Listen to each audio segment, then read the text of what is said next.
Hi மக்களே, வணக்கம். இன்றைக்கி ஃபில்டர் காப்பி போடலாம். இது வந்து சாதாரண காப்பி தூள், ப்ளூ காப்பி கிடையாது, சாதா காப்பி தூள். இது வந்து எப்படி போடலான்னு பார்ப்போம். நான் ஒரு டம்ளர் தண்ணி வச்சுருக்கிறேன். நான் இந்த சுடு தண்ணி இறக்கி வச்சாச்சு. இது வந்து 1 2 3 4 டீஸ்பூன் போட்டாச்சு. இது வந்து ஒரு தட்டு போட்டு அப்படியே மூடி வச்சிடலாம் 2 நிமிஷம். இப்போ இந்த மாதிரி மூடி வச்சிடணுங்க. கொஞ்சம் நேரம் கொதிக்கலாம் வைக்க தேவையில்லை. இப்போ இந்த பக்கம் பாலை காய்ச்சிக்கலாம். இப்போ 1 டம்ளர் பால் ஊற்றிக்கலாம்.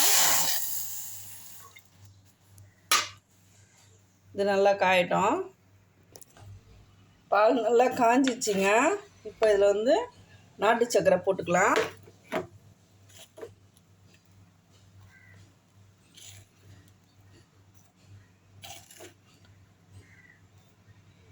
நான் ஒரு 2 பேருக்கு போடுறேங்க. ஒரு 4 டீஸ்பூன் போட்டுப்போம்.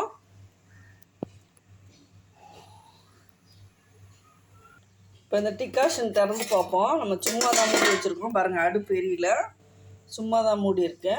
இப்போ இதை எடுத்து அப்படியே ஊற்றிடுவோம். கொதிக்க வைக்கலாம் தேவையில்ல. எவ்வளோ திக்காக வரும் பாருங்கள், ஸ்ட்ராங்காக. இப்போ எடுத்து அப்படியே வடிகட்டிக்கலாம் லைட்டாக.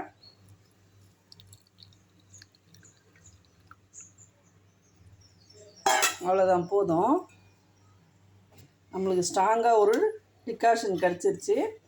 இப்போ பால் நல்லா காஞ்சிருச்சு. பால் ஊற்றிடலாம். அடுத்து இப்போ பால் எடுத்து ஊற்றிக்கலாம்.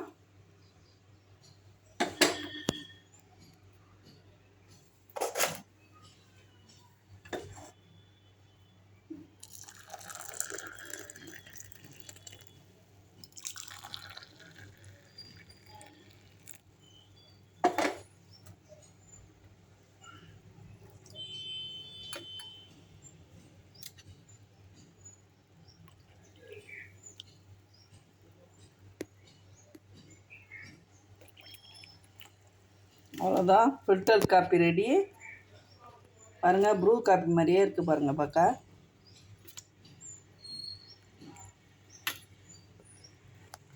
ஃபில்டர் காப்பி ரெடிங்க. நீங்களே வீட்டில் ட்ரை பண்ணி பாருங்கள். கண்டிப்பாக நல்லா சூப்பராக இருக்கும் டேஸ்ட்டு. வீடியோ பிடிச்சிருந்தா லைக் பண்ணுங்கள், ஷேர் பண்ணுங்கள், சப்ஸ்கிரைப் பண்ண மறக்காதீங்க. தேங்க்யூ மக்களே.